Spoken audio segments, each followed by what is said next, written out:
உனக்கெதிராய் எழும்பும் ஆயுதம் வாய்த்திடாதே என்றதாலே சூத்திரம் பறந்திடுமே உன் நாமத்திலே. பரனே எனக்காய் ஜெய கொடியே. அல்லேலூயா, ஸ்தோத்திரம். இந்த கால வேளைக்காக நன்றி செலுத்துக்கிறேன்.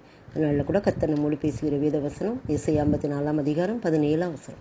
உனக்கு விரோதமாய் உருவாக்கப்படும் எந்த ஆயுதம் வாய்க்காதே போம்.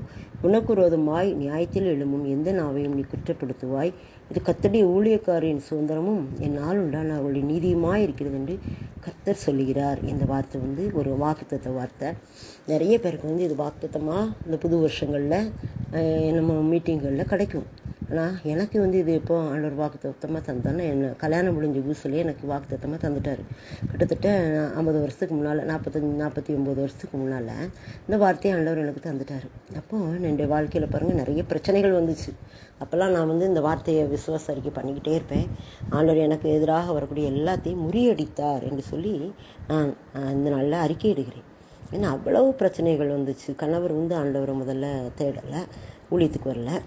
அதனால் பல பிரச்சனைகள் வரும்போது இந்த வார்த்தையை சொல்லி நான் விசுவாச வார்த்தைகளை சொல்லி தான் பேசுவேன். அதுக்கு பிறகு அவங்க ஆண்டவரை அறிஞ்ச பிறகு ஊரோட எதிர்ப்பு, RSS அந்த மக்கள் ரொம்ப எதிர்த்தாங்க. ஜபோர்டு கட்ட விடாமல் ரொம்ப எதிர்த்தாங்க. அந்த நாட்களில் நான் எப்படி கலந்து வந்தோன்னு இது நினச்சி பார்த்தா ரொம்ப ஆச்சரியமாக இருக்கும். அப்பவும் இந்த வார்த்தையை தான் அறிக்கையிடுவேன். உனக்கு விரோதமாக உருவாக்கப்படும் எந்த ஆயுதம் வாய்க்காதே இப்போன்னு சொல்லியிருக்கீங்களாண்டவரே, அதே மாதிரி எனக்கு நீ நடத்திக்கிட்டு இருக்கீங்க, என்ன நடத்த போகிறீங்கன்னு விசுவாச அறிக்கை பண்ணிக்கிட்டே இருப்பேன். போலீஸ் கேஸ் எல்லாம் வந்துச்சு. ஆனால் ஆண்டவர் எல்லாவற்றிலிருந்து விடுதலை கொடுத்தாரு, ஒன்றுமே இல்லாமல் ஆக்கினார். அப்புறம் ஊழியத்தின் காரியங்களையும் ஆண்டவர் இந்த வார்த்தைகளை நிறைவேற்றி தந்தார்.